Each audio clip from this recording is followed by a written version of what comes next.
Boa noite a todos e a todas. Hoje nós estamos com o professor Wander Alberto José. Ele trará para a gente aqui a palestra Obstáculos epistemológicos inerentes ao conceito de fração. Professor Wander, que é doutorando em educação pelo programa de pós-graduação em educação na Amazônia, no polo da Universidade Federal do Tocantins, UFT.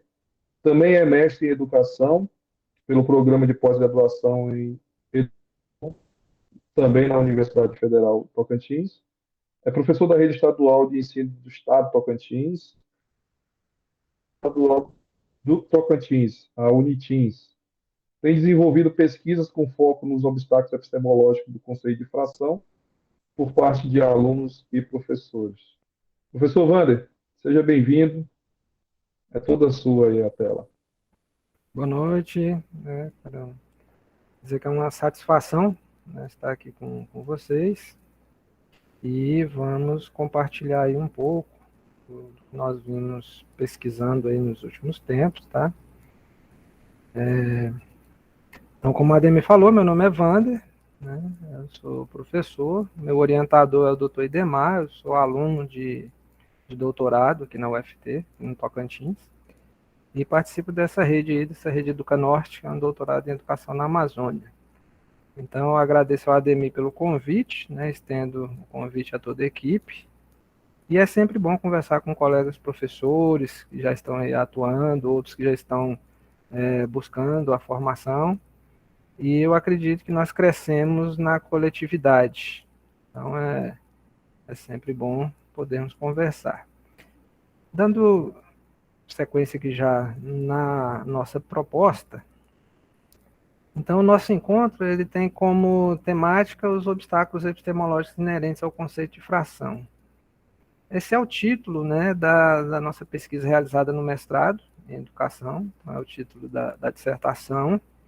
É uma teoria interessante e eu vou tentar, aqui de uma maneira sucinta, apresentá-la para vocês. Caso surjam dúvidas e vocês sentirem necessidade de participar, a gente pode ir tentando na medida do possível e atendendo às solicitações, ou via chat também. Então, refletindo aqui sobre a temática, o conceito de fração, inicialmente, ele é um conceito difícil, né? Ele teve uma construção histórica que remete a milhares de anos, não foi uma questão de rápida, uma questão fácil se chegar ao conceito de fração. Nós somos apresentados a essas ideias assim como se elas fossem simples na época que a gente está na escola. E não é bem assim, né? Então vamos fazer esse movimento aí também na história para compreender, inclusive, os obstáculos que permearam essa história. Então, a nossa referência teórica são dois autores franceses, que é o Gaston Bachelard, professor, filósofo, epistemólogo. Ele desenvolveu a teoria dos obstáculos epistemológicos, e o educador matemático, o Guy Brousseau, que foi quem trouxe essa teoria para o campo da matemática, mais voltado à questão do ensino e aprendizagem de matemática. Segundo Bachelard, os obstáculos epistemológicos fazem parte do processo de construção do conhecimento científico. Agem como contrapensamentos. Na perspectiva de Paes, do Ricardo Paes, é necessário uma ruptura epistemológica para ocorrer uma nova aprendizagem. O conhecimento anterior atua de maneira a obstaculizar um novo conhecimento.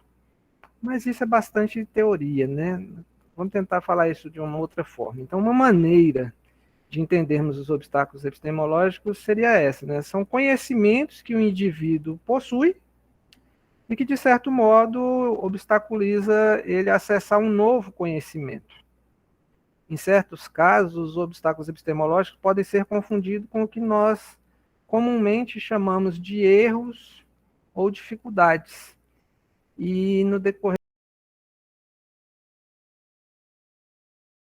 problemas, resolução de questões, para ficar mais prático. Agora a gente precisa passar por essa parte um pouquinho teórica, mas já já a gente vai para as questões. Então, o Bachelard, em 1938, ele enuncia esses obstáculos epistemológicos e os organiza em 10 categorias. Nós vamos falar aqui a respeito de duas, né, que é a experiência primeira e o obstáculo verbal, porque as demais, alguns obstáculos foram sendo superados à medida que o conhecimento científico avançou, e outros ainda tendem a persistir. Né? Então, na perspectiva de Brousseau, que foi quem trouxe esses obstáculos para a matemática, um obstáculo é manifestado por erros, os quais não se devem ao acaso. Erros no mesmo assunto são vinculados por uma fonte comum. A maneira de conhecer, uma concepção característica, coerente, se não correta, um conhecimento antigo e bem-sucedido em todo um campo de ações. Então, nós aprendemos, principalmente na formação inicial, na graduação aí, que seja bacharelado ou licenciatura, que nós devemos sempre aproveitar o conhecimento que o estudante ele traz de casa, o conhecimento empírico. As experiências das séries anteriores, sempre isso tudo numa perspectiva positiva. Mas essa teoria ela nos faz um alerta que o conhecimento anterior pode, em determinadas situações, ele embaraçar, ele entravar o estabelecimento desse conhecimento novo. Daí o nome obstáculo. E como está relacionado à construção do conhecimento epistemológico. Então, obstáculos epistemológicos, obstáculos que, de certa maneira, dificultam o estabelecimento de um novo conhecimento. Então, feita essa primeira apresentação aí do que seria o obstáculo, em nossa pesquisa, nós fizemos a verificação destes em 3 momentos, em 3 oportunidades. Primeiro, na história da matemática em civilizações antigas, depois as produções acadêmicas atuais, na revisão de literatura, e fizemos a análise em um livro didático, também para ver como isso estava se comportando junto ao professor numa sala de aula, como isso ocorre. A nossa pesquisa foi bibliográfica, tá? Ela ocorreu no momento em que estávamos, né, com a pandemia, então não teve a oportunidade de fazer um trabalho de campo, né? Mas deu para perceber bastante coisa. Então, os obstáculos na história do conceito de fração. Nós verificamos em 4 civilizações, na egípcia, mesopotâmica, grega e hindu, né? E pudemos constatar que muita informação se perdeu ao longo do tempo e também devido aos meios de registro, né, que eram papiros, tábuas de argila. Então, o próprio passar do tempo e as intempéries, muita coisa se perdeu. Mas foi possível perceber, pelos livros de história da matemática, que a civilização egípcia com os seus hieróglifos fizeram uso de muito produtivo com as frações unitárias.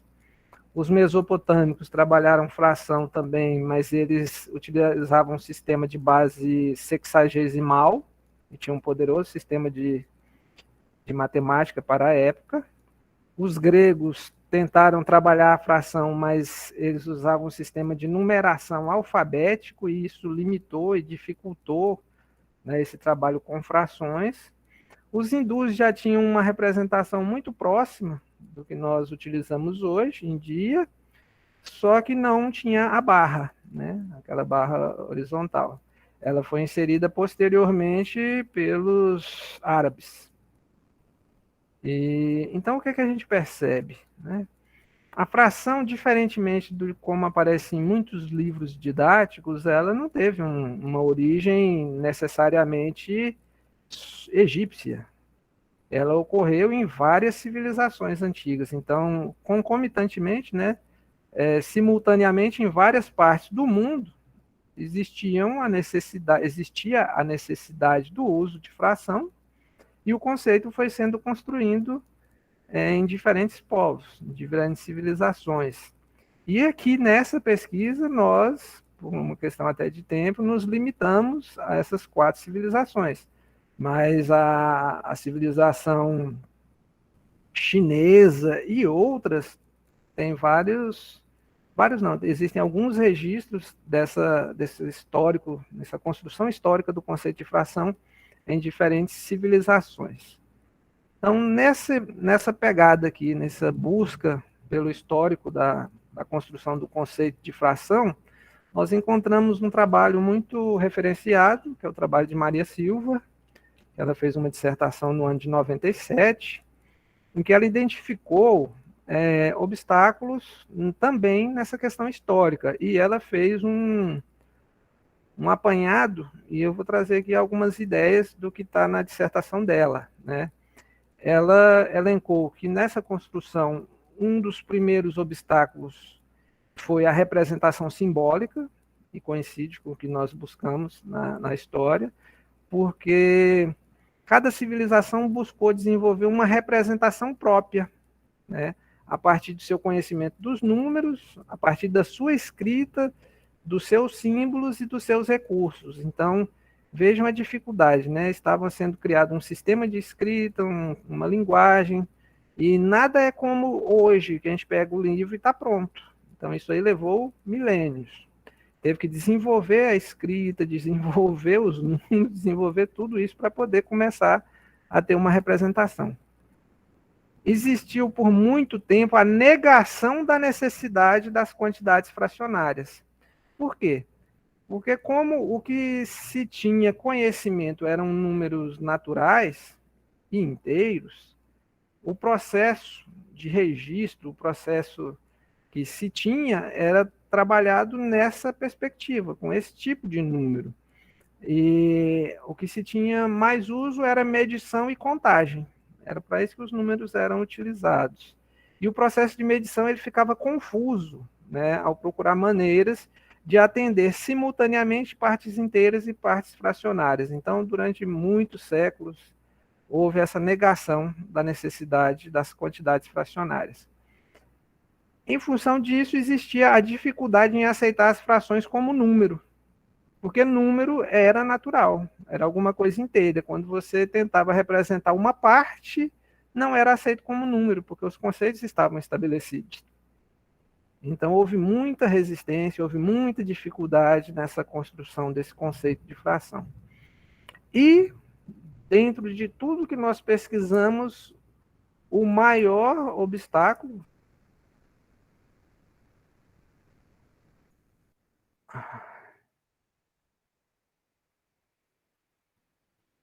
Vocês estão me ouvindo?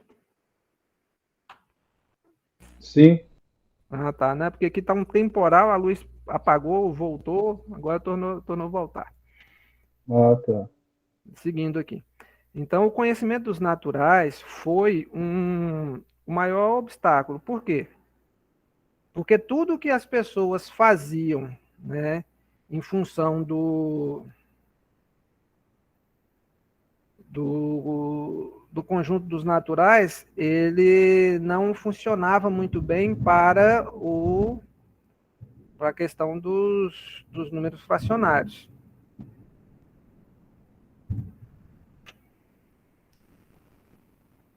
Aqui caiu para mim, vocês aguardam só um pouquinho que eu vou ter que recolocar a apresentação, tá? Rapidinho.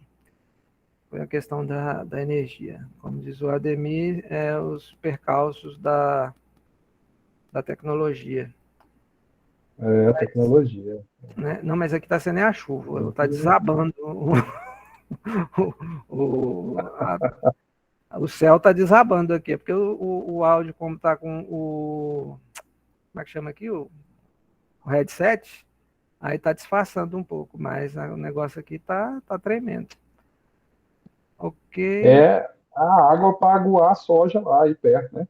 Cheio de soja aí. Deixa eu ver aqui se eu consigo retomar.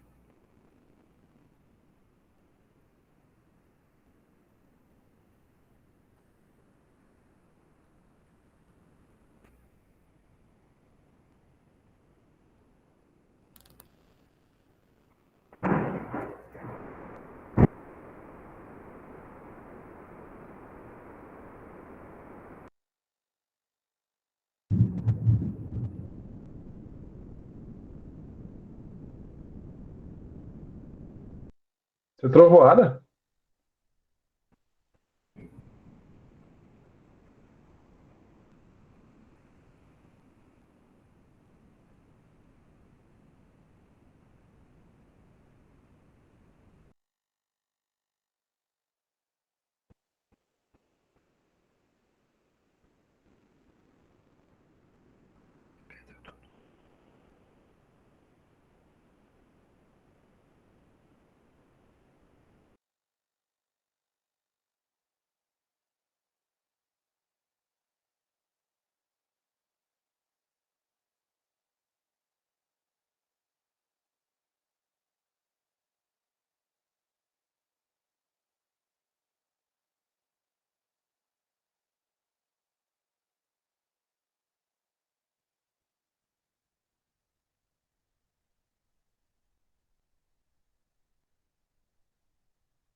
Gente, o professor Wander teve que reiniciar lá o computador dele. Já já ele retorna para dar continuidade. Mas enquanto isso, olha aí, vocês estão vendo aí. Ok, professor. Voltou aqui? Ademir, voltamos? Voltamos. Rapaz, né, eu vou tentar aqui de novo, peraí.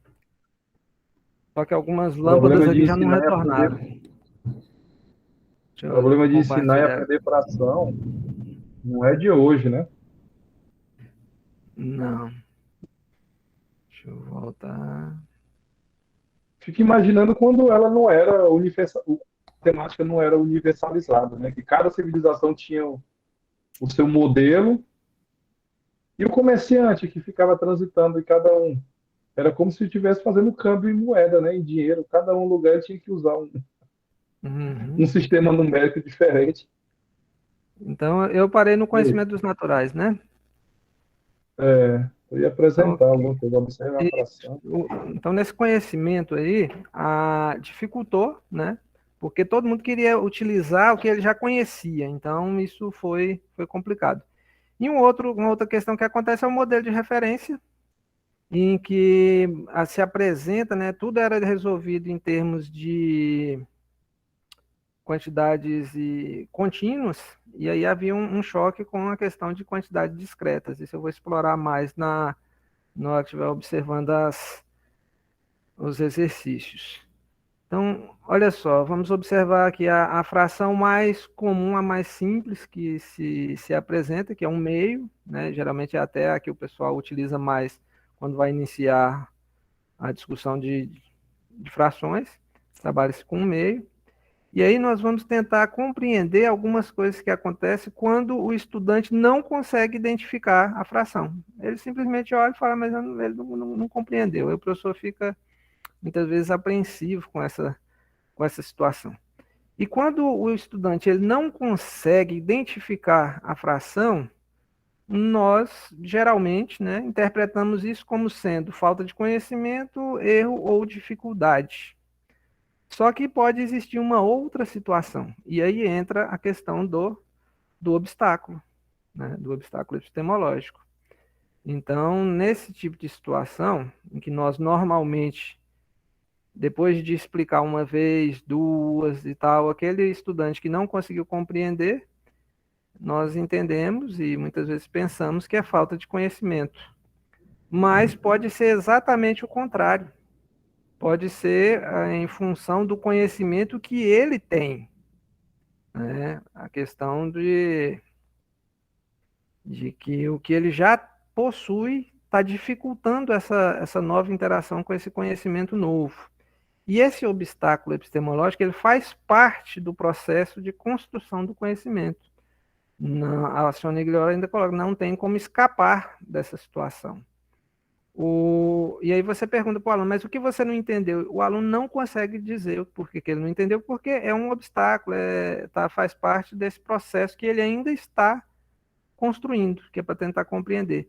Como ele trabalha com números inteiros, com números naturais, desde a sua infância, as pessoas, os estudantes, eles começam a aprender o número inteiro em casa, na interação com a família, ele já aprende a identificar o que é um, o que é dois, e esse conhecimento ele é muito forte, porque ele faz parte da vivência do estudante. Então, continuando aqui, esse obstáculo seria a dificuldade em aceitar as frações como número, que nos remete também até à construção do conceito. Isso aí vem desde sempre, como diz alguns autores. A partir do momento que buscou-se a fração, surgiu esse obstáculo junto com a fração. Ele faz parte do histórico e do aprendizado de fração. É normal a pessoa ter essa ideia, essa ação de utilizar o que ele já conhece, o que ele já possui, que são os naturais. Então ele olha para a fração e não percebe um número fracionário, né, que indica meio. Ele entende como dois números naturais. E isso é uma situação que traz muita apreensão, muitas vezes, para o estudante e para o professor também. Né? Então, esse obstáculo de dificuldade de aceitar as frações como um número, e a característica é essa aí, interpretar a fração como um par de números naturais e não como um número que represente uma quantidade. Esse obstáculo ele tem origem no conhecimento anterior, que é os naturais, e um outro aspecto que nós também devemos levar em consideração, principalmente com as crianças mais novas, com os estudantes mais novos, assim, ele tem como consideração alguns referentes, algumas coisas que faz parte do seu cotidiano e para ele traz dificuldades adicionais. Por exemplo, se o estudante ele utiliza como referente algo concreto, né, como uma xícara, um prato, uma bola, coisas do seu cotidiano, esses referentes eles não têm significado quando é pensado fracionado, né? Qual a utilidade de meio prato, de meia xícara, de meia bola, né? De um texto, de alguma coisa concreta. Então, ele tem todos esses conflitos aí internos em relação a esses conhecimentos. Então, nós precisamos ter um olhar diferenciado a partir dessa visão que nos traz a teoria dos obstáculos. Então, nem sempre aquilo que nós entendemos, interpretamos como sendo um erro, é um erro. E geralmente também não vai ser falta de conhecimento, é o contrário. É o conhecimento que o aluno possui, é o conhecimento que o estudante possui e que está, de certa maneira, dificultando, né, obstaculizando o acesso a um novo conhecimento.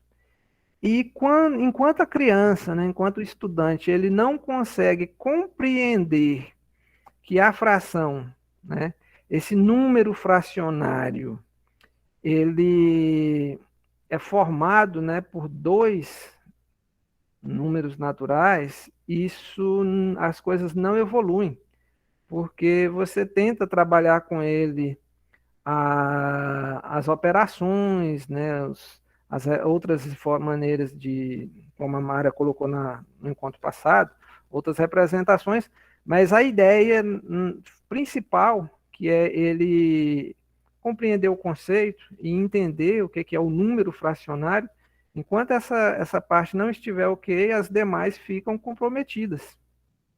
E o professor, quando ele desconhece essa teoria, algumas atitudes dele no momento da aula pode, inclusive, potencializar esse obstáculo.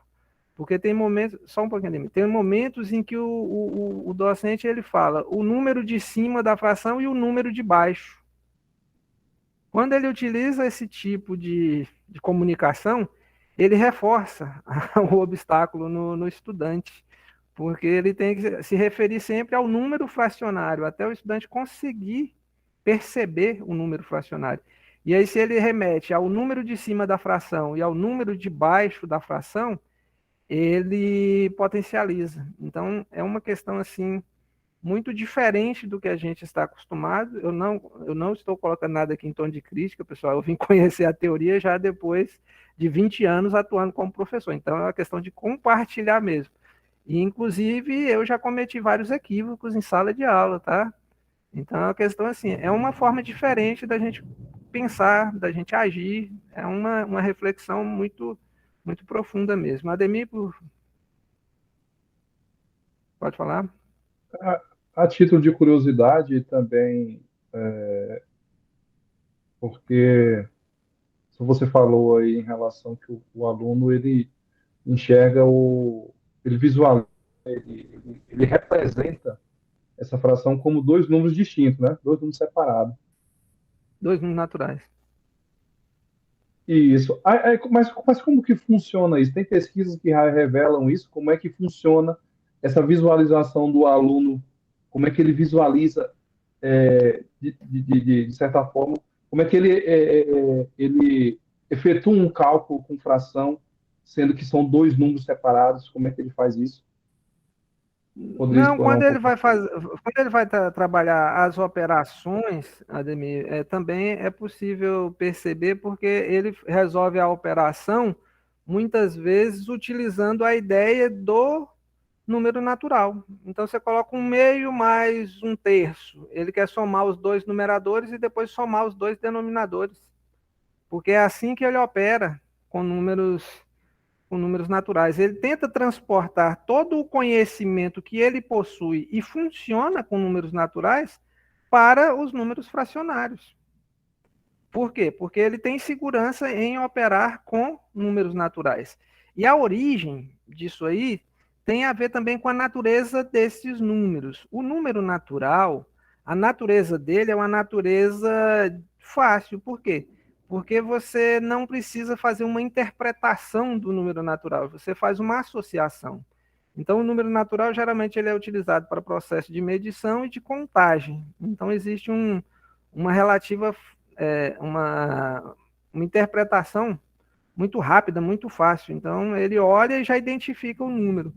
A natureza do número fracionário, ela é mais complexa, porque ao olhar, ao entender, ao verificar um número fracionário, ele precisa interpretá-lo, porque o número fracionário vem de um processo de partição.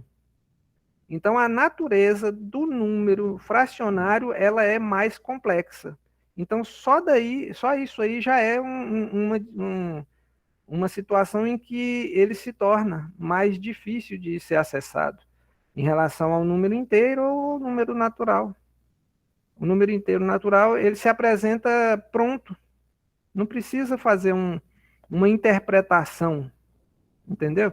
Então, é essa natureza do número que já faz essa tendência à questão do obstáculo da experiência primeira proposto pelo bachelar. A experiência primeira que o estudante tem, todo o seu aprendizado no cotidiano e depois reforçado na escola, faz com que o conhecimento dele dos números naturais tenha muito significado na vida dele. E aí, quando nós apresentamos esse novo conjunto, que é o fracionário, que é mais complexo, que depende de interpretação, depende de você olhar e fazer essa relação dessa ideia de partição, ele já acha mais difícil. E aí a tendência natural é se apoiar no que traz segurança, que é o número natural, e transpor o conhecimento dos naturais para o número fracionário. Porém, não funciona direito, porque o número fracionário requer procedimentos, na maioria das vezes, distintos do que é feito com o número natural. Não sei se ficou claro, podem perguntar, podem falar para a gente tentar ir esclarecendo, porque é uma visão diferente, né? É uma ideia que diverge do que a gente está acostumado. Não, isso E é nessa interessante, linha, até porque. Desculpa aí te interromper. Não, é interessante não, porque, não, tranquilo. por exemplo, como tu está falando aí, né? A gente percebe, enquanto professor, a gente fica insistindo que o aluno não consegue captar a informação que a gente tenta passar para ele e que também é uma outra situação que ele não tem condições de interpretar aquilo que a gente está tentando colocar. Mas tem essa terceira situação, né? O, o que acontece muitas vezes é assim, a gente pergunta, né? Eu já fiz isso muito em sala de aula, eu pergunto para o estudante lá, mas o que é que você não entendeu?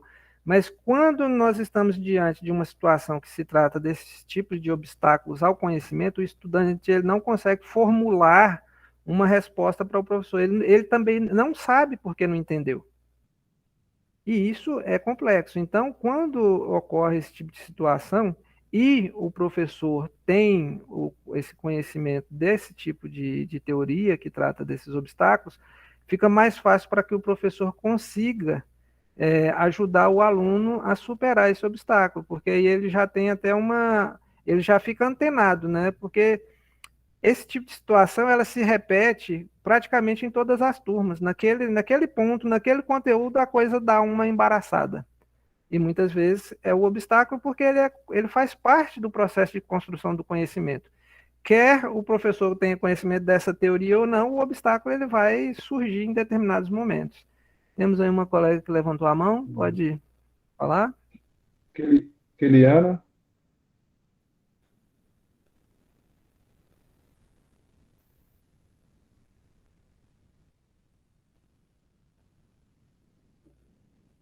olá, Keliana, De repente quer clicou, fazer algum...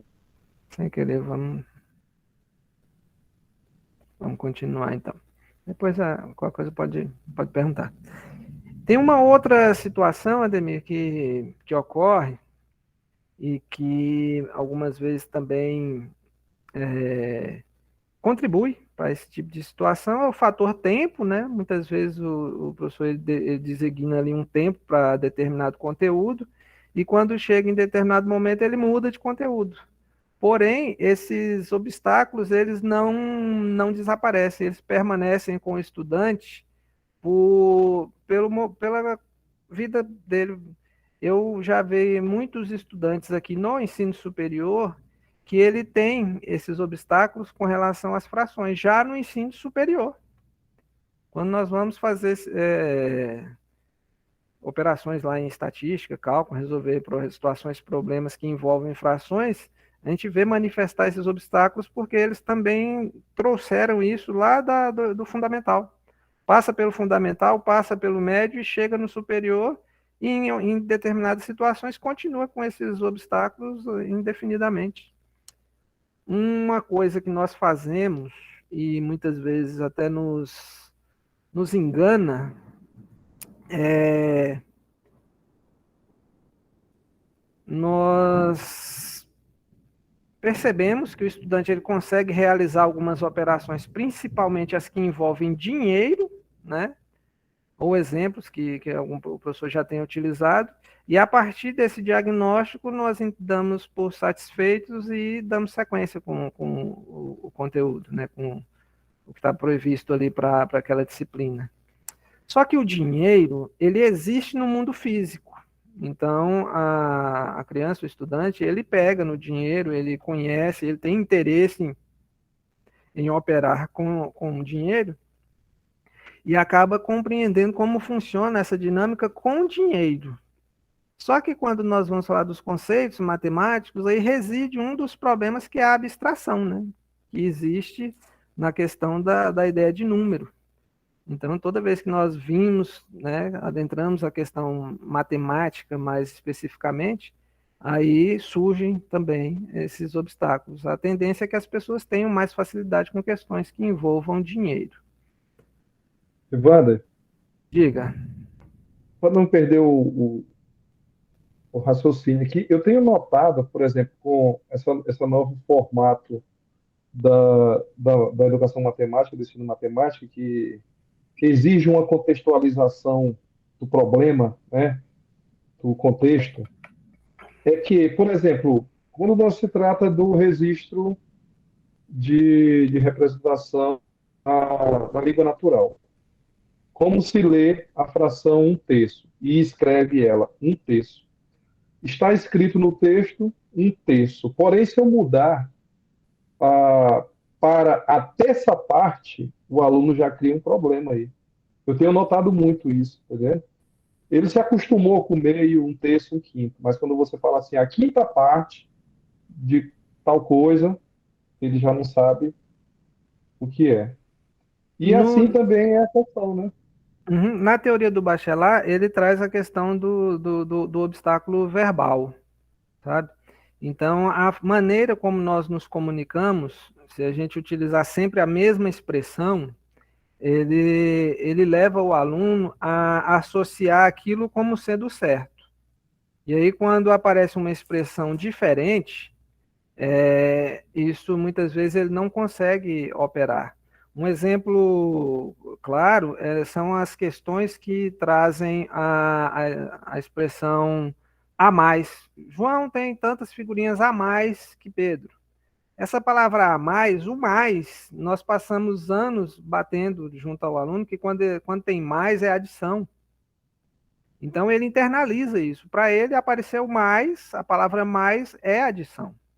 Quando aparece a expressão a mais, muitas vezes o aluno precisa fazer uma operação de subtração, mas ele não compreende dessa maneira, porque o mais, como tem a palavra mais, obrigatoriamente é uma adição. Então, é um tipo de situação que a gente estimulou a partir da nossa fala, da nossa maneira de comunicar com o estudante. Então, a maneira como o docente se comunica, se ele não varia, se ele não utiliza de mais exemplos em que o aluno possa estar se apoiando e aprendendo a fazer essa interpretação ao resolver as questões, a gente potencializa obstáculos verbais, também é referenciado. Então, aqui mesmo na tela, então, conforme o Bachelard, nós encontramos, né, nos nossos estudos, esses obstáculos da experiência primeira e obstáculo verbal. E segundo o Brousseau, que também trabalha os obstáculos epistemológicos, e depois eu vou mostrar a diferença do obstáculo epistemológico com o Bachelard e com o Brousseau, que é uma confusão que muitas vezes aparece. Na perspectiva do Brousseau, que trata dos obstáculos didáticos, tem o obstáculo epistemológico, o obstáculo didático e o ontogênico. Segundo o Brousseau, essa noção de obstáculo ela não está circunscrita à epistemologia e à ciência, que é o campo em que o Bachelard explora, né? Para Brousseau, ela se ramifica e é abordada em outras áreas, como a didática e a psicologia. Então, foi ele que trouxe para o campo da matemática a partir da didática de influência francesa. Então, devido ao caráter específico do contexto histórico das ciências, em que surgiu a noção de obstáculo epistemológico, no plano pedagógico é mais pertinente se referir à existência de obstáculos didáticos, né? E o Paes trata essa discussão aí naquele livro dele de didática da matemática. Então, aqui, para Brousseau, né, os obstáculos didáticos, ele é organizado conforme a origem. Então, podem ter, né, nós discutimos essas três categorias na dissertação. O obstáculo de origem ontogênica, que são aqueles que tendem a surgir quando é demandado do estudante algum processo ou habilidade que diverge da sua maturidade ou idade cronológica. Então, a depender da idade do estudante, determinado conceito ao ser trabalhado, ele não consegue compreender. Isso aqui vem ao encontro da teoria do Piaget, né? Porque o Brousseau ele sofreu a influência do Bachelard, que é a teoria dos obstáculos epistemológicos, e a do Piaget, que é a da equilibração. Então, a idade do aluno, a idade cronológica dele e a idade mental, a sua maturidade tem que estar de acordo com o que está sendo trabalhado em sala. Inclusive, tem alguns alunos que podem ter limitações, né, alguma deficiência, e que determinados conceitos ele não compreende, né? E não é uma questão pura e simples de trabalhar mais vezes, ele não compreende. Então, é a hora que o professor ele até precisa do auxílio de um psicólogo, de alguém para ajudar a compreender em que fase aquele aluno que está com determinada dificuldade, que ele vê que pode ser alguma coisa mental, como vai ser direcionado esse trabalho. Tem os obstáculos didáticos de origem didática, que está relacionado à prática do docente, né, ou do sistema de ensino. E aqui é uma coisa que nós temos mais controle a partir do momento que nós fazemos essa reflexão sobre a prática, né, sobre o nosso ato pedagógico. E tem os obstáculos de origem didáticos, de origem epistemológica, que são constitutivos do conhecimento. Então, esse aí é aquele que não tem como escapar. Faz parte do processo de construção do conhecimento e quando nós conhecemos, isso vai facilitar o nosso trabalho. Então, vamos explorar aqui algumas situações para tentar ir melhorando nossa compreensão. Na dissertação, uma das produções analisadas foi a da Josiane Martins. Ela verificou essa relação entre formação docente e desempenho de alunos dos anos iniciais do ensino fundamental na resolução de problemas matemáticos. Tá? Foi desenvolvido no Paraná, essa pesquisa. No ano de 2016, na instituição foi a UniOeste. Então, olha só. Pedro adubou 3/4 de sua horta. A parte da horta adubada por Pedro corresponde a 10%, 30%, 40%, 75%. Né? No encontro anterior, a Mara estava falando de representações, né? Então, se o estudante ele não passa por uma situação como uma questão dessa aqui, ó, onde nós temos que associar na mesma questão a fração e a porcentagem, que seriam registros diferentes, quando isso for demandado dele, ele vai ter dificuldades. Então, isso aqui mesmo é uma questão que foi abordada pela Josiane em 2016. Então, aqui, ela seria resolvida, né? Então, uma possibilidade de resolução é encontrar a representação decimal, né, de 3/4, dividindo o numerador pelo denominador, né, 3 por 4.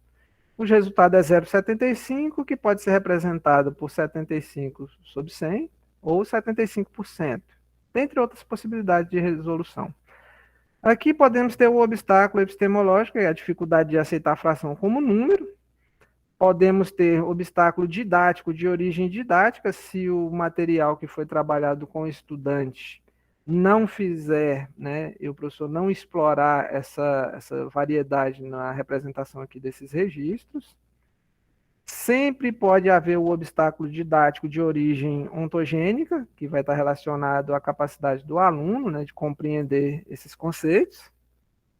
Então, vejam que numa mesma situação pode haver mais de um tipo de obstáculo. Então, normalmente isso acontece na maioria das vezes, não fica restrito a um tipo de obstáculo. Então, a experiência que a pessoa vai adquirindo vai fazendo com que ele auxilie o aluno à medida que esses obstáculos vão aparecendo. Mas ele tem que ter conhecimento disso aí e começar a observar de uma maneira diferente o que está acontecendo na sua sala de aula, no caso de um professor que está na regência, ou até o próprio estudante, né, aí que seja de graduação, que seja de pós-graduação, no seu fazer, que tipos de obstáculo ele está tendo que superar. Porque nós não pensamos também nessa linha, assim, dessa ideia de obstáculo. E existem obstáculos epistemológicos em muita coisa, tanto os epistemológicos como os didáticos. Tem na matemática, tem na física, na química, na biologia, no direito, na contabilidade. É uma forma da gente pensar diferente, né? O que o aluno ele já aprendeu, o que ele precisa aprender e que relação esses conteúdos têm na hora que eu vou fazer essa ponte, essa conexão entre um conteúdo e o outro. O anterior pode ser um obstáculo ao próximo? O livro didático que foi escolhido na minha escola, que eu vou trabalhar, a resolução dos exercícios, ela pode suscitar um obstáculo? Nós vamos ver daqui a pouco que sim. Tá? Daqui a pouco nós vamos mostrar. Mas aqui eu quero trazer para vocês agora os índices de acerto dessa questão, conforme a Josiane pesquisou, lá na realidade dela, eu gostaria de compartilhar aqui com vocês. Então, foram entrevistados 278 estudantes do quinto ano do ensino fundamental, fizeram essa questão, o índice de acerto foi 23,7%. Docentes, né, docentes em nível médio, né, concluintes, era o antigo magistério, né, foram consultados numa turma de 21, 18, então 33%, 33,3% acertou. Nos concluintes de pedagogia, né, de 22, 18 participaram dessa pesquisa aí, 50% acertou. E dos docentes dos anos iniciais, aqueles professores que já graduados que estavam trabalhando, né, 94% acertou. Então vejam que são números bastante elevados para erros, né? Porque se 50% dos concluintes de pedagogia acertou, quer dizer que 50% errou. Essa é a questão que nós acabamos de ver. Nos docentes em formação de nível médio, 33% acertou, então 60 quase 67% errou. Então, isso aqui num cenário antes da pandemia, né? Então vejam que esse tipo de situação que envolve diferentes registros, que pode suscitar aí obstáculos, ele realmente tem uma capacidade de dificultar, de obstaculizar o acesso, né, a esse conhecimento muito grande, certo? E aí eu faço até uma reflexão, né? Será como é que isso acontece na minha cidade, na minha região, no meu estado, né? Agora, após esse contexto de pandemia. Então é uma coisa que a gente pode estar refletindo. E então agora eu vou querer uma participação aí de vocês, né? Vamos ver como é que está indo aí o entendimento, né? Do que a gente está E esses conversando. erros são compartilhados, né? Você olha lá, Isso. Uhum, quase 70% dos professores têm um desconhecimento a respeito dessa transformação. isso. Vamos, Então, dá diga. para subentender que ou ele não sabe, ou ele não quer passar ali para não ter um problema futuro, né? Uhum, E aí, talvez não ensina, né? Que também tem, por eu não saber, eu não vou ensinar. acontece. E, e, e aí passa que o aluno, tá vendo lá, deu que 75% É grande, né? é grande. Então vamos fazer uma reflexão aqui agora nessa questão aqui. Ó. Um dia tem 24 horas, uma hora tem 60 minutos e um minuto tem 60 segundos. Informações aí tranquilas para todo mundo. Que fração da hora corresponde a 35 minutos? Aí temos aí essas opções, né? Aí discriminadas. E a partir disso aqui, do que a gente já conversou e do que vocês devem estar pensando, eu quero que vocês manifestem aí suas impressões e suas opiniões, pode ser pelo microfone ou pode ser pelo chat, com relação a esses questionamentos que eu coloquei aí na tela agora, né? Então, a partir do seu conhecimento, você considera essa questão fácil, regular, difícil, muito difícil. Então, você vai dizer aí. Para estudantes do sexto ano do ensino fundamental, então, para quem está atuando na escola, ela seria considerada fácil, regular, difícil, muito difícil. Quais conhecimentos o estudante precisa mobilizar para responder essa questão? E que possíveis obstáculos podem afetar os estudantes ao resolver a questão do que vocês estão ouvindo com a minha fala aqui até agora?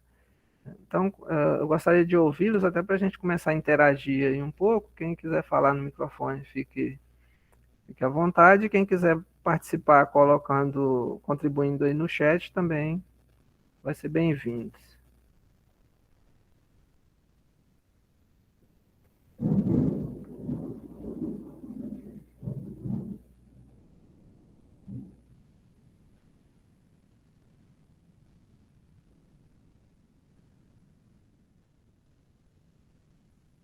Ou estão quietos. Eles estão pensando no obstáculo. É um obstáculo aí. Olha só, como de repente alguém fica meio sem querer expor, vamos ver aqui qual é a resolução, mas aí vocês participam dizendo se achou fácil, se achou difícil, se acha que é por Wander, aluno. Oi, diga. ó, boa noite, professor Pedro, letra C. Professor Pedro. Keliane, para mim é difícil. Na verdade, quem conseguiu quebrar. Peraí, deixa eu ler aqui direito a mensagem dela. Keliana, para mim é difícil. Na verdade, quem conseguiu quebrar o tabu da matemática na minha vida foi a professora Ritiane. Olha, professora Ritiane.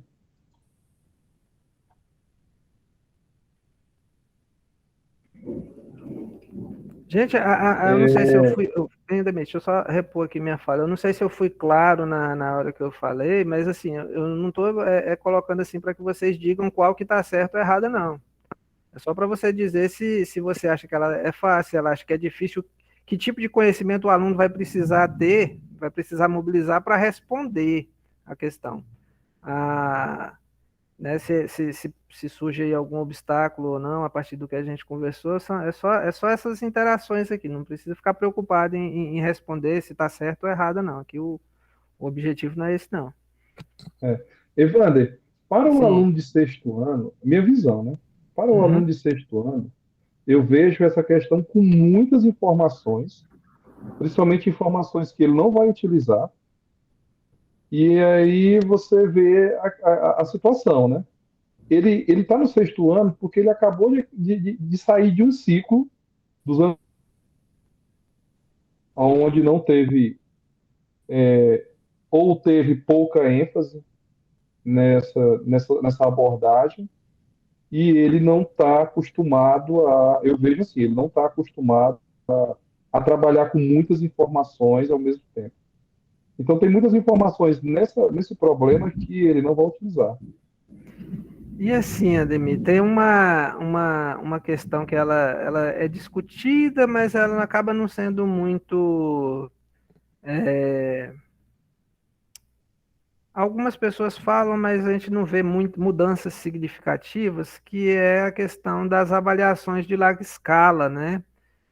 Muitas vezes é cobrado do estudante em determinada série conhecimentos que alguns livros didáticos não trazem, que não bate com a proposta curricular. Então, existe essa falta, muitas vezes, uma falta de sintonia naquilo que vai ser cobrado do aluno nessas avaliações de larga escala.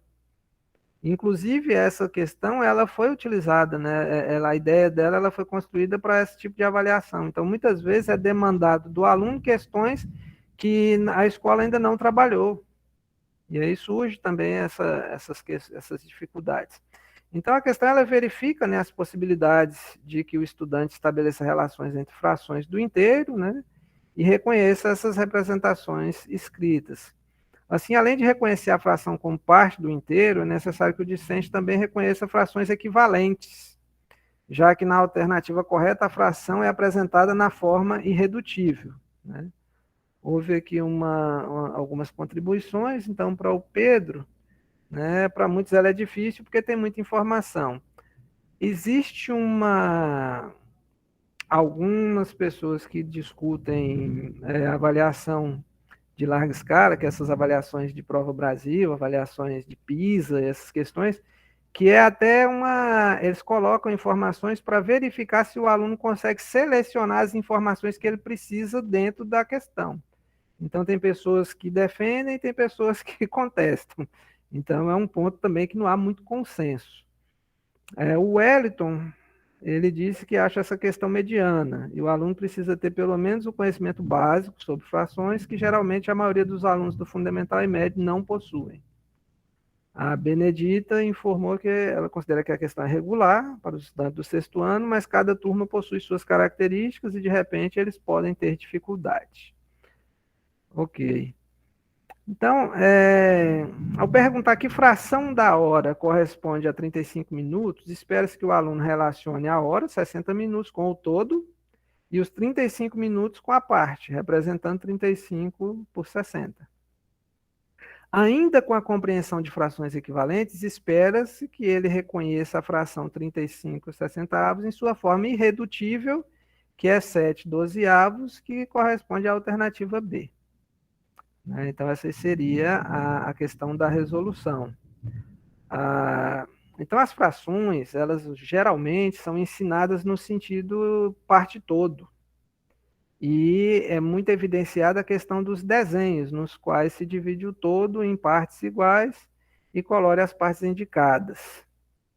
Ela não tem o mesmo tratamento, né, ela não é estudada da mesma forma como número. E daí também podem surgir alguns obstáculos, porque o aluno ele exercita muito uma determinada representação e quando é demandado dele um outro tipo, surgem as dificuldades, né?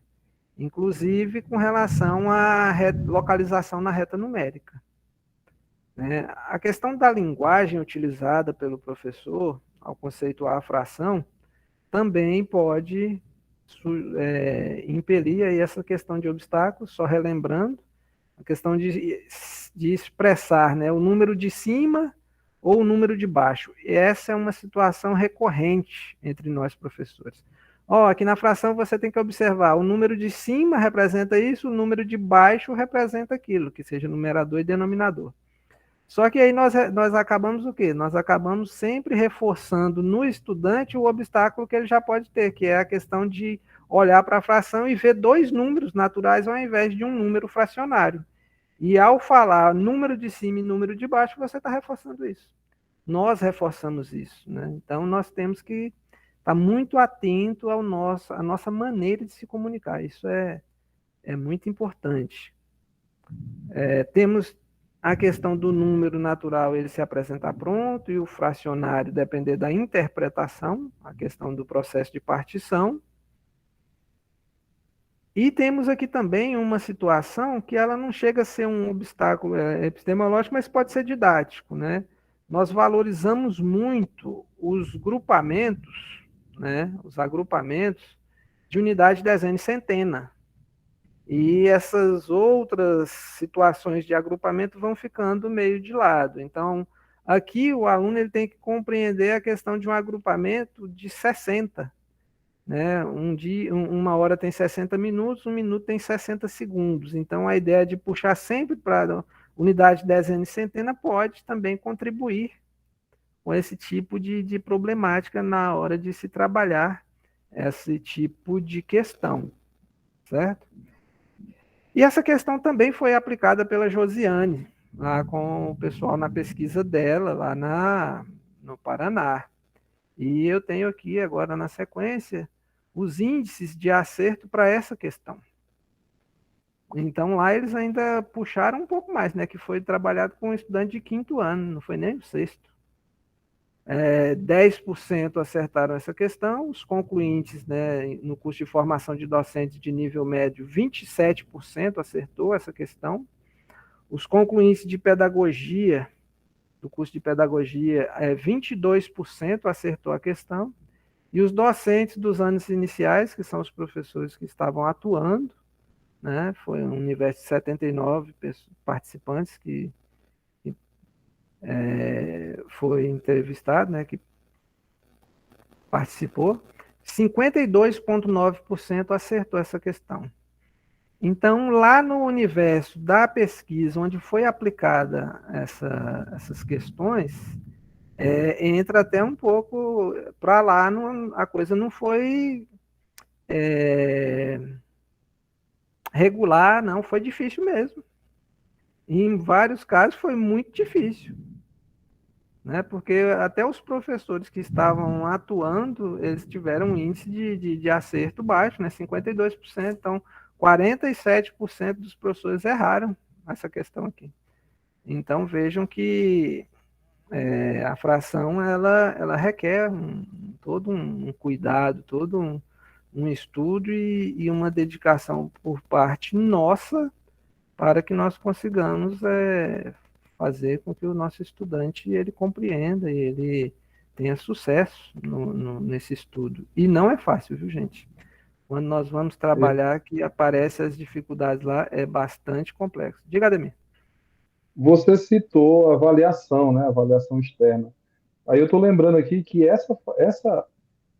esse item aí, ele se enquadra no nível 10 de dificuldade do SAEB para o 5º ano. Ou seja, porque a resposta lá, ele tem que saber a equivalência, né? E encontrar a fração redutível, que é o último nível de dificuldade de matemática 5º ano no SAEB, nível 10. E você veja que realmente ele faz ele é difícil de ser realizado porque não só os estudantes tiver dificuldade, né? O pessoal que vai preparar esses estudantes, os concluintes do curso de pedagogia, os docentes iniciais, mesmo os que estão atuando, também teve dificuldade. Então, é muito pertinente aí uma proposta igual essa aí do curso para estar trazendo essas pesquisas e oportunizando essa discussão e o contato com essas teorias, essas possibilidades aí que muitas vezes nós mesmos tivemos contato quando foi fazer o mestrado, né, Ademir? Então veja essa relevância e a importância desse curso. Olha só, eu falei do livro didático, né? Então nós temos aí situações no livro que ela pode impelir, pode estimular aí a ocorrência de obstáculos. Então, olha só, eu verifiquei algumas questões. Eu verifiquei a parte de fração nesse livro, do sexto ano, A Conquista da Matemática, é uma coleção conhecida de muitos professores, né? Alguns até atuam. É um livro que está vigente, então ele é do ciclo de 2020 2023, então ele vai até o ano que vem ainda. É o livro adotado na regional de ensino aqui onde eu moro. Foi uma escolha unificada, então ele compreende aqui vários municípios e é matemática do sexto ano. Então, eu peguei aqui algumas questões. Então, olha só essa primeira aqui. Ó. Mariana comprou 20 garrafas de suco para sua festa de aniversário. Foram consumidos 4/5 dessa quantidade. Quantas garrafas foram consumidas? A pergunta, né? Aí vieram aqui, colocaram um retângulo, dividiram em 5 partes, identificaram que cada uma parte corresponde a 4 garrafas e chegou ao resultado que foram consumidas 16 garrafas. Numa questão seguinte, também com Mariana, diz que ela está fazendo sanduíches para a festa, ela já montou 16 sanduíches que correspondem a 1/4 do número de sanduíches que ela pretende fazer. Quantos sanduíches Mariana vai montar para a festa? Montou um esquema aqui também a partir de um retângulo, né, dividiu em 4 partes, viu-se que uma parte, né, que é 1/4, corresponde a 16, concluiu-se que seriam 64 sanduíches, que seriam os 4/4. Numa primeira impressão, num primeiro momento, tudo isso passa numa boa, né? Mas agora vamos fazer uma análise à luz da ideia, né, da teoria que nós estamos vendo aqui, que é a questão dos obstáculos, tá? Então, olha só, percebe-se nos enunciados que as 20 garrafas e os 16 sanduíches indicam quantidades discretas. E no esquema de resolução utilizou-se retângulos que representam quantidades contínuas. Com base em Bachelet, essas situações podem suscitar o obstáculo epistemológico da experiência primeira. Uma vez que os estudantes aprendem na escola e fora dela, o conceito e as operações relacionadas ao conjunto dos números naturais que correspondem a um modelo discreto. Porém, ao serem apresentados aos números fracionários, utilizou-se o significado da relação parte todo e quantidade contínua. Estava assim lá no livro. Caso esse movimento de alternância entre quantidades discretas e quantidades contínuas ocorra de maneira não intencional por parte do docente, os estudantes podem não conseguir superar esse tipo de obstáculo sozinho. E aqui eu vou ser um pouco mais detalhista, tá? Porque pode acontecer de alguém não ter entendido bem a respeito dessas quantidades discretas e quantidades contínuas. Então, observe o seguinte, eu desenhei mesmo. Olha só, Mariana comprou 20 garrafas. Na perspectiva do estudante, quando você fala garrafa, ele se remete ao objeto garrafa. O objeto físico, ele conhece o que é uma garrafa. Né? Aqui eu coloquei um tipo de garrafa, mas ele vai entender e vai lembrar de garrafa que faça parte lá do seu cotidiano. Aí ele escreve lá, Mariana comprou 20 garrafas de suco para a festa de aniversário. Foi consumido 4/5 dessa quantidade. Quantas garrafas foram consumidas? A questão nos traz uma situação que está envolvendo quantidades discretas, que são garrafas, e na resolução ela pega aqui, ó, um retângulo que nos remete à quantidade contínua. Isso aqui é um procedimento que chega a uma resposta correta, mas não é o procedimento indicado para começar uma discussão. E está assim no livro. Então veja que os livros, eles não são infalíveis. Os livros, eles também têm algumas situações que levam a interpretações que não são as melhores. Neste tipo de situação, o mais indicado seria, se o enunciado trouxe garrafas, que a resolução mostrasse as garrafas e fizesse a questão de identificar 1/5 das 20 garrafas e os 4/5 das 20 garrafas. Depois, se quisesse mostrar uma outra maneira de se resolver, aí poderia recorrer aos retângulos e mostrar, olha, não precisa desenhar as garrafas, você pode também, a partir de um retângulo, fazer uma associação. Mas aqui o autor ele não foi muito feliz na hora de fazer a resolução, não, porque ele buscou, ele mudou de quantidade discreta para quantidade contínua e ninguém explica isso para o aluno. O aluno, muitas vezes, ele não entende por conta dessas movimentações que não são explicadas. E muitas vezes até o professor sente esse tipo de dificuldade porque... E aí, como é um obstáculo, tem hora que o professor também não sabe o porquê da dificuldade que ele está tendo com aquela questão. Então, é muito sutil, sabe? É uma coisa que está lá enraizada exatamente na construção do conhecimento. E aqui são exemplos que são colocados no livro para para o entendimento desse assunto, que é a fração. Então, olha só, né? Aqui nós marcamos em vermelho a parte que corresponde a 4/5. E aí, ou seja, dá para fazer a mesma resolução, mas de maneira que ela seja mais inteligível para os discentes.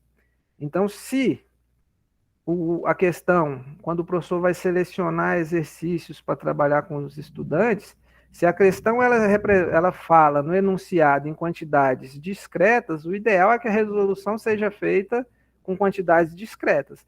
E aí, posteriormente, se o professor quiser aprofundar e quiser explorar a resolução com uma quantidade contínua, aí tudo bem, mas aí ele já vai estar fazendo uma segunda resolução e mostrando que exatamente para o aluno que ele pode trabalhar com registros diferentes, ok? Então, por exemplo, vamos pensar mais um pouquinho aqui nessa questão. Poderia ter sido utilizado nessa situação aqui uma mudança no enunciado. Então, olha só. Mariana comprou 20 metros de tecido amarelo para a ornamentação de sua festa de aniversário. Foram utilizados 4/5 do tecido. Quantos metros de tecido foram utilizados? Aí seria uma situação em que essa resolução teria correspondência direta com o enunciado. Então, são sutilezas que o docente ele acaba, muitas vezes, pela pressa ou por não conhecer essa teoria, considerando como normal. Não, está ali, o livro está normal, vamos seguir, eu explico do jeito que está aqui no livro, e o aluno tem que se desdobrar para tentar acompanhar. Então, o que vocês acharam dessa situação num livro didático, que é o que chega muitas vezes à mão do docente? Como é que vocês percebem isso aí? Conseguiram perceber esse movimento que é feito sem um preparo, sem nenhum cuidado com o que o aluno vai perceber, vai conseguir compreender disso aí? Wander, a Claudijane, ela fala o seguinte: essas análises revelam a importância do professor pesquisar, buscar outras fontes de pesquisa além do livro didático, e de evidenciar esses aspectos também, junto a seus pares, sinalizar essas questões já para a escolha do livro didático. Isso. Olha só, na verdade, eu concordo plenamente com o que foi falado, mas eu fiz um exercício com alguns livros que eu tive contato. Eu fiz a análise desse, tá? Que foi o livro atual que está aqui, que foi escolhido aqui na regional, mas eu cheguei a olhar alguns outros, inclusive uns que eu já tinha, que já estava até fora do ciclo atual e tudo. E o que que acontece? Não tem livro perfeito. Tem alguns que são um pouco melhores, né? São mais coerentes e tal, mas não tem um livro perfeito. Então, assim, é lógico que nós temos que levar em consideração esses elementos e, inclusive, combinar e expor isso para os colegas e tentar escolher o livro que é mais coerente como um todo. Mas o Engraçado. Você fala. professor. Oi? Só um pouquinho. Mas o professor tem que Uhum. estar ciente de que ele vai precisar sempre estar complementando alguma coisa. Ele vai ter que estar trazendo ou exercício, que não, o livro não conseguiu trazer tudo, ou exemplos. Então ele vai ter que estar trazendo, ele vai ter que estar diversificando. E esse exercício de você ter essa reflexão em relação ao que você vai trabalhar, ele é muito importante e o professor evolui muito. E essa evolução do professor faz também ocorrer uma evolução dos estudantes, sabe? Contribui muito com o estudante. Mas até então é uma teoria muito desconhecida, tá? Então não estranhe se não tiver ouvido falar, mas a partir do momento que você tem contato com ela e você começa a ler a respeito e começa a observar, você vai conhecendo e você consegue ir potencializando suas aulas e ajudando seus alunos. As coisas começam a fluir melhor.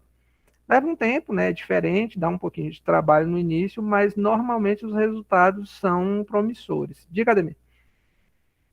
Não, era exatamente isso que você está falando. Eu só vou complementar aqui, porque, por exemplo, no mestrado eu também fiz uma análise de livros, mais relacionado aos registros.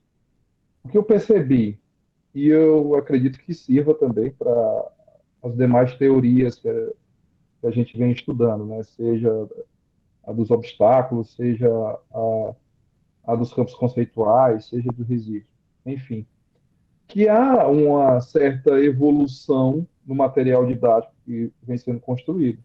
Por exemplo, no meu caso, eu identifiquei que lá na década de 90, os livros didáticos apresentavam dois ou três registros de representação. Hoje, há livros que já apresentam oito, né? Oito formas de registrar e representar uma fração, por exemplo. Então, há uma certa evolução. E isso vem próprio dos programas de pós-graduação, que vem fazendo essas análises e vão colocando os textos em forma de artigo, em forma de trabalhos acadêmicos, teses, dissertações. Essas cobranças são da universidade. Concordo. A instituição, né, o aumento dos cursos de pós-graduação, ele contribui e também cobra, né, que haja esse avanço, né, a partir da questão científica. E na questão lá na segunda questão, né, que eu coloquei aqui, que é a da Mariana, só que em relação aos sanduíches, né, também foi utilizado aqui, partiu de uma ideia de sanduíche, que é a discreta, né? A pessoa imagina o sanduíche, então eles são separados, não é contínuo, e resolver isso de maneira contínua, né? Então também é possível, olha só, né, você trazer uma ideia que vai ao encontro do que o estudante imagina, porque esse primeiro contato com o número fracionário para o estudante é muito complexo, porque ele vê alguma coisa ali nas primeiras séries e vai ter uma carga já bem mais elaborada e bem mais robusta no sexto ano. Então, essas ideias têm que ir sendo construídas de maneira que elas tenham significado e sejam associadas ao dia a dia do estudante, para depois, na hora que vai explorar a fração como número, aí, a partir de uma base já mais elaborada, ele consiga fazer suas abstrações. Num primeiro momento, ele vai se apoiar nos números naturais, no que é concreto, ele vai partir do que ele tem de conhecimento. E isso é normal, né? Ademir, com relação ao tempo, eu posso me estender mais? Como é que tá o pessoal? São 8h40. Material tem muito aqui. Podemos perguntar à turma aqui como é que tá aí, pessoal. Estão gostando? Porque aí o Wander fica mais à vontade a continuar o trabalho e tal. Joguem aí no chat aí que vocês querem que ele continue, Ou a gente põe né? Vamos deixar mais pra um galera exemplo e aí. encerra, vamos ver aí o que que é. Ó, Josiane, boa noite a todos. Esse conteúdo estou passando para meus alunos de sexto ao nono sobre frações. Deixa eu ver aqui, cadê? Sobre frações. Professor Ritiane clareou minhas dúvidas de matemática. Ó, Ritiane aí fez sucesso. Professor Clemente, pode mandar ver. Wellington, por mim tranquilo, pode ir até meia-noite. Ô, Tá bom, vamos ver mais uns dois exemplos aqui que a gente tenta até aprofundar melhor um pouquinho aí essa ideia, né? Essas ideias. Então, olha só, aqui vamos ver uma questão que envolve gráfico e envolve fração. Ela também ela muda um pouquinho a maneira como é trabalhado e tem hora que ela pode ser um pouco mais difícil, inclusive, não só para os estudantes, mas para nós, e vamos ter que explicar isso aí.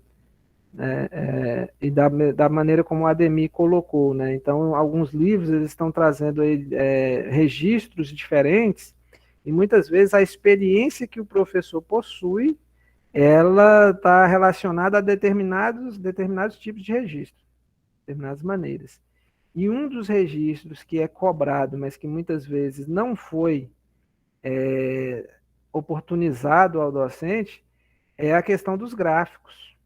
E muitas vezes algum livro pode até trazer um gráfico muito simples e depois aparece uma questão em que cobra uma situação diferente. E eu achei isso aqui interessante, trouxe para mostrar para vocês também, que eu também verifiquei essa aqui por ocasião da dissertação. Então, olha só, numa pesquisa sobre o grau de escolaridade dos funcionários de uma empresa, obtiveram-se os resultados expressos no gráfico a seguir. Eu mudei o gráfico, ficava aqui no meio, tá aqui embaixo, mas eu coloquei de lado para poder ficar maior. Então tá aí o gráfico de escolaridade dos funcionários, traz a quantidade de funcionários pelo nível de escolaridade. Então temos aí funcionários de ensino fundamental incompleto, funcionários com ensino fundamental, médio incompleto, com ensino médio, com ensino superior incompleto e com ensino superior já concluído. Temos aí questão da escolaridade. Aí pergunta-se, né? Que fração do total de entrevistados representa o total de pessoas que terminaram pelo menos o ensino fundamental? Olha, essa é uma questão que, se o estudante não tiver um mínimo de preparo, um mínimo de. Se ele não tiver visto situações próximas, essa daqui eu digo para vocês que a tendência ao erro é muito grande, certo? Inclusive até o docente que não tiver sido orientado, não tiver visto isso aqui, num primeiro momento pode ter dúvidas, né? Pode ter dificuldades. Então, olha só. A primeira dificuldade aqui reside em o estudante conhecer o significado da locução adverbial pelo menos. Olha lá. Que fração do total de entrevistados representa o total de pessoas que terminaram pelo menos o ensino fundamental? Essa daqui eu falo de cadeira cativa porque nos exercícios, né, no livro de estatística, tem questões que trazem essa locução, né, a adverbial de pelo menos. E o nível de pessoas que conseguem entender isso aqui num primeiro momento é muito baixo. A maioria das pessoas não sabe o que isso significa. Né? Então, pelo menos é utilizado para indicar um mínimo de razoabilidade, ou seja, pelo menos é sinônimo de no mínimo.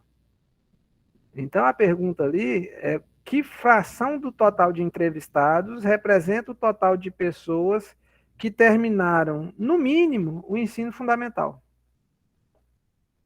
Certo? Então, vamos continuar. Um primeiro passo aqui, depois dessa questão de falar dessa questão do pelo menos, ele vai ter que identificar o total de entrevistados, porque ele quer saber uma fração em relação ao total de entrevistados, ok? Então, a partir da leitura e observação do gráfico, que é uma habilidade que o aluno, se ele não tiver desenvolvido, ele vai ter uma dificuldade, Então, a partir da leitura e observação do gráfico, este deve perceber que a quantidade total de entrevistados corresponde à soma de entrevistados em cada grau de escolaridade, ou seja, 10, que está lá no ensino fundamental incompleto, mais 20 do fundamental, mais 20 do médio incompleto, mais 50 do médio, mais 20 do superior incompleto, mais 40 do superior, num total de 160 entrevistados. Esse aí ele tem que interpretar, não está expresso aqui direto nas informações do gráfico. Está de maneira implícita, ele precisa interpretar. E terminar pelo menos o ensino fundamental. Então, todos os empregados que possuem escolaridade igual ou acima do ensino fundamental incompleto estão inseridos. Logo, o total é 160, nós tiramos apenas 10, que é quem tem fundamental incompleto. Todos os demais têm, no mínimo, ensino fundamental. Enfim, a fração solicitada na questão é 150 por 160. O resultado, que está lá no final do livro didático, é expresso na forma de fração irredutível 15 por 16. Então, olha só, nós temos aí, na resolução dessa questão, a possibilidade do surgimento de uma série de obstáculos, tá? Então, eu coloquei aqui, olha só, esse tipo de questão pode ensejar obstáculos, né? Segundo Brousseau, o obstáculo de origem didática, caso o docente proponha uma questão como esta, sem ter realizado anteriormente um trabalho com gráficos que possibilite aos estudantes interpretação, reflexão e análise. Enfim, condições para buscar uma solução para a questão. Obstáculos de origem ontogênica, né? Isso aí sempre pode acontecer, a questão cognitiva do aluno. Então, mesmo havendo uma variação na lógica de resolução, o nível de dificuldade ele pouco varia. Então, são questões que, de repente, não são trabalhadas em sala de aula e o aluno é submetido numa avaliação externa. Então, ele dificilmente vai conseguir ter bons resultados nesse tipo de situação. Deixa eu trazer aqui uma... Alguém quer fazer alguma pergunta com relação a essa questão?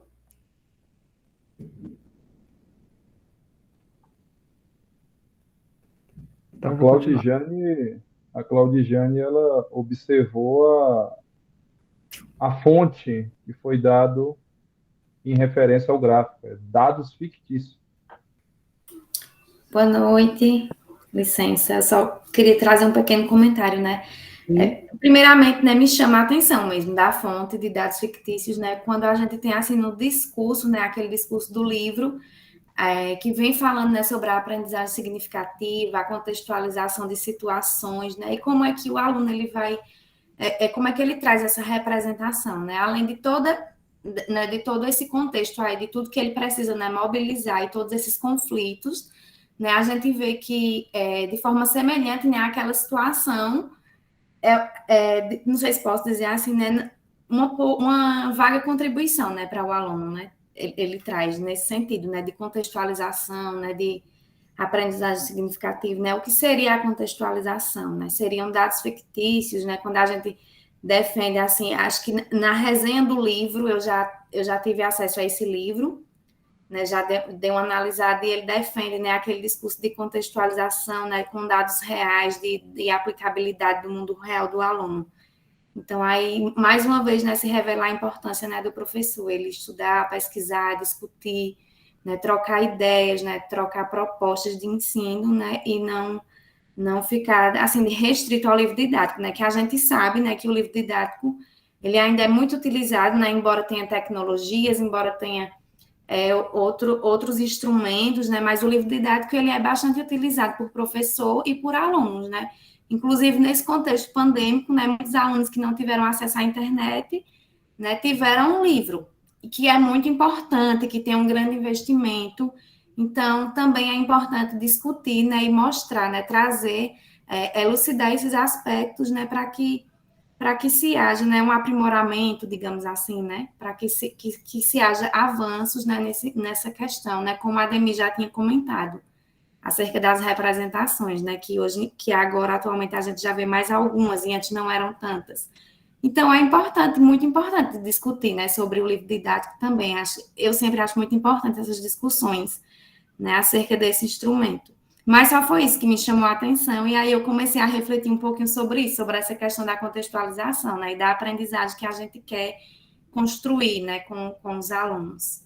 Agradeço a oportunidade. Muito relevante a sua observação, né, porque existe mesmo esse discurso, né, da contextualização, e nós temos que tentar fazer com que ela realmente ocorra, né? Então o autor poderia realmente ter pego aí uma situação não fictícia, né? Temos aí tantos dados aí contra queimadas, tantos problemas sociais que poderiam aí, por exemplo, trazer informações para ser utilizadas aqui na construção dessa questão. É bastante pertinente a sua observação. Deixa eu pegar uma essa aqui. Então, olha só, aqui é uma questão em que ela muda um pouco a forma como nós vínhamos tratando a questão da fração, né? E ela traz a ideia da fração na reta numérica, que também é pouco explorada muitas vezes. Tem situações em que acaba não sendo muito utilizada. E aí, quando o aluno se depara com uma situação em que ele não teve contato com ela anteriormente, muitas vezes até por insegurança ele não responde. Então, aqui uma questão. Imagine que o segmento abaixo represente uma estrada de 200 quilômetros, né? Então, parte aí do 0 até o 200. Quando o carro... Aí vem uma série de perguntas, né? Quando o carro estiver no ponto B, que fração da estrada terá percorrido? Se ele tiver percorrido 3/5 da estrada, em que ponto estará?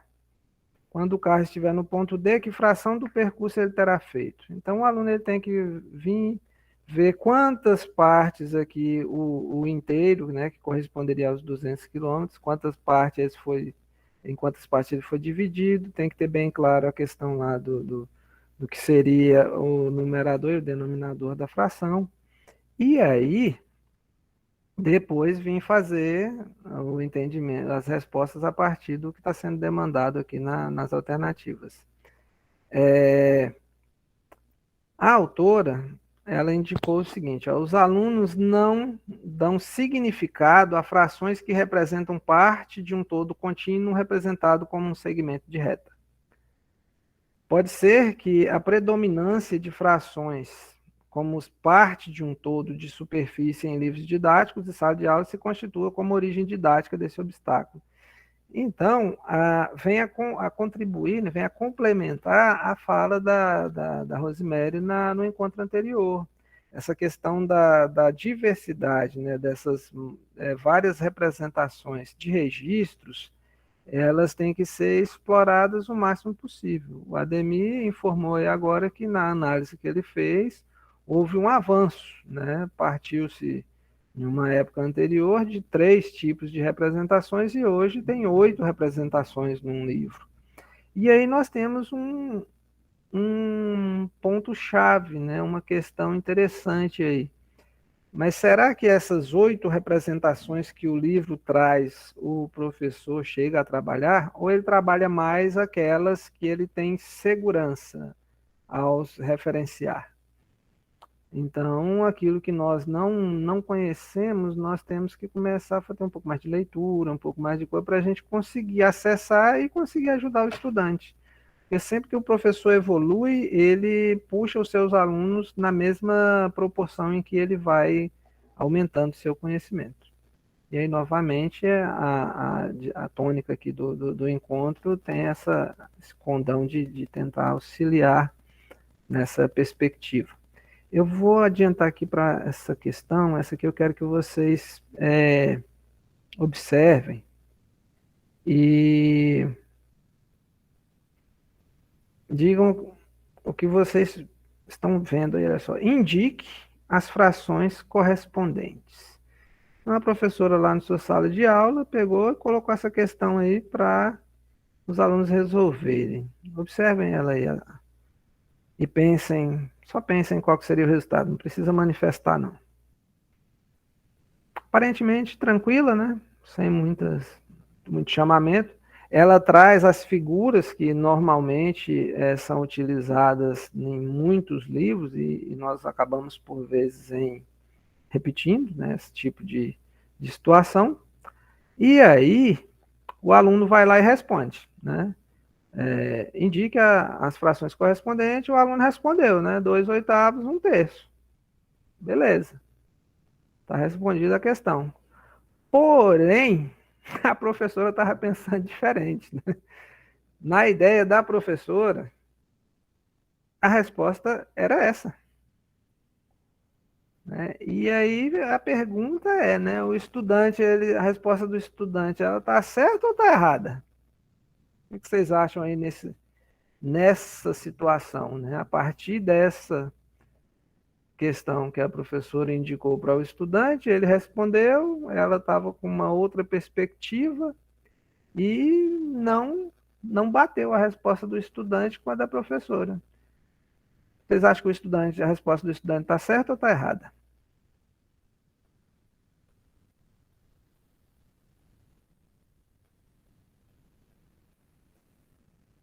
Aí desse modelo confunde mesmo o aluno, né? Porque está faltando informações. Exatamente. Então, nós temos que ter esse cuidado, porque nós podemos criar no estudante uma situação difícil. Então, olha só, o enunciado da questão, como o Ademir matou a charada aí, ele induz a respostas ambíguas. Né? O enunciado gera dúvidas, porque ele não é claro.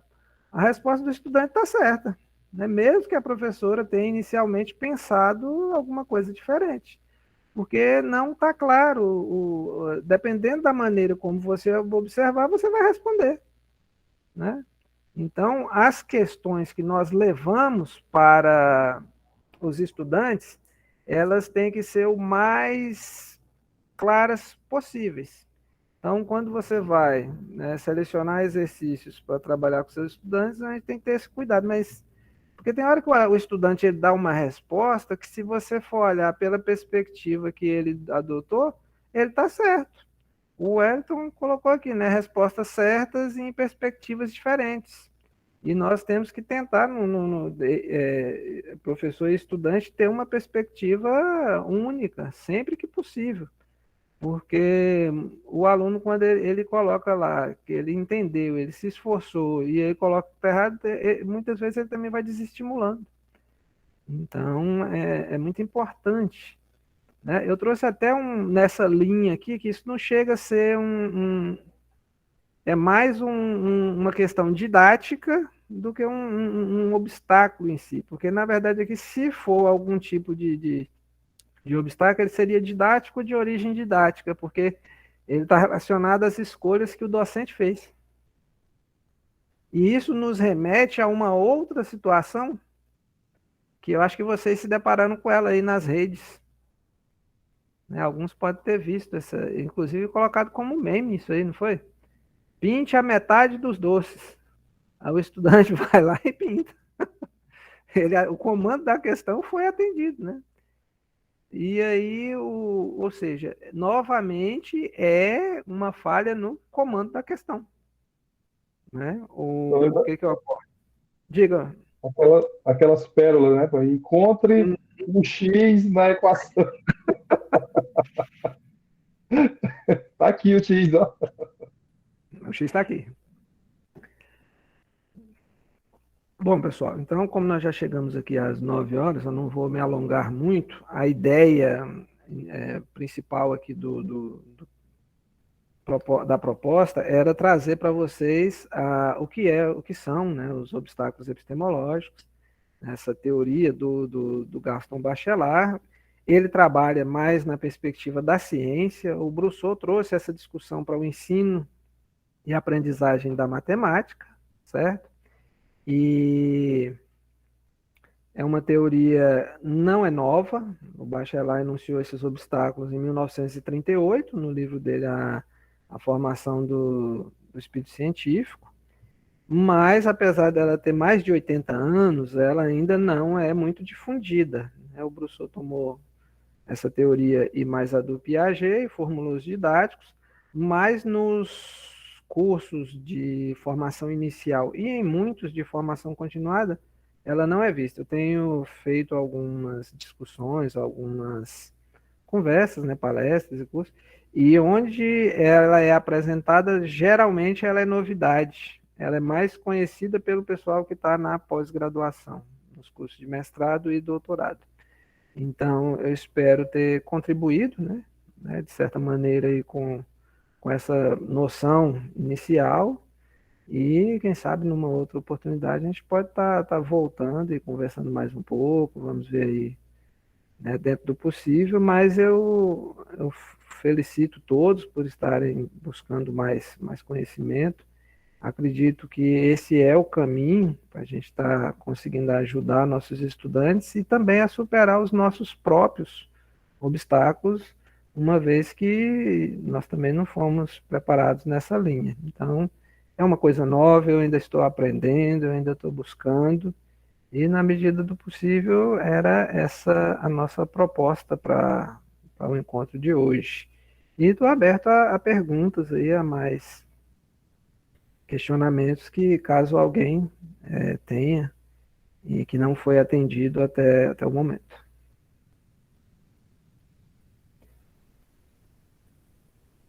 Então fica aberto aí, né, os colegas, a participação.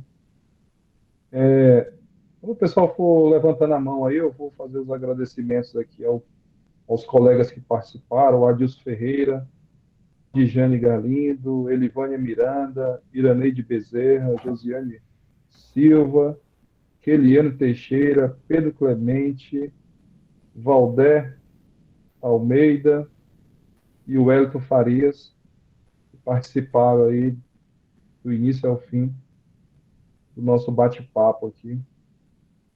E também agradecer ao professor Wander, né, por disponibilizar esse espaço, a sua agenda para conversar com a gente e trazer tantas coisas novas aí, que, pelo menos para mim, né, como eu não estudo especificamente essa área, para mim são muitas coisas, muitas novidades. Espero que tenha colaborado com os colegas e, como o Wander falou, fica aberto aí para participação, gente. Vamos lá, vamos lá. Olha só, e também me desculpem aí pela questão lá de ter caído o sinal, mas foi porque faltou luz aqui. A chuva agora parou, mas foi um negócio feio aqui, foi de raio para todo lado. E aí, é natural. Eu estava escutando as trovoadas aí. Foi engraçado, mas deu tudo certo, né? Conseguimos chegar aqui ao final. Então, Ademir, eu agradeço aí pelo convite, agradeço aí ao pessoal que participou até agora, né? É uma satisfação poder contribuir de alguma maneira com vocês. Vou, né, continuar estudando aí, né, essa teoria e quem sabe numa outra oportunidade a gente conversa mais e traz até coisa nova, né? A gente vai pesquisando e vai descobrindo coisa nova. Fico muito feliz. Uma curiosidade aqui. Diga. Tu tá pesquisando tanto na perspectiva do professor quanto do aluno ou de um deles? Ademir, eu estou aguardando, na verdade, o desenrolar de uma proposta que o IDEMAR tá em vistas. Porque na minha proposta de tese, quando eu fiz a seletiva, eu coloquei para trabalhar numa escola, certo? Para verificar com estudantes aí de sexto ano e ver professores e estudantes no sexto ano. E ver a questão do... Só que como o movimento na dissertação foi dos obstáculos epistemológicos e agora a pegada nos obstáculos didáticos. É mais o Brousseau agora no doutorado. Porém, ele está em vias de ter um curso de formação de professores. E aí ele tem a ideia de que se der certo, aí eu, Marcos e Railson vamos fazer a pesquisa de campo nesse curso. Então, na verdade, eu estou aguardando as orientações vindas por parte do IDEMAR para me dar essa coisa. Aí, desse curso, cada um extrai o que... Isso. Mais ou menos na linha do trabalho que vocês fizeram no projeto Guarda-Chuva lá na época das Guarda-chuva. dissertações. Aí ele estava pensando em fazer algo semelhante agora no doutorado e juntar todo mundo, até para extrair mais coisas de uma mesma situação, né? Que ele gosta de fazer, até para estar fazendo comparativos e complementações dos trabalhos.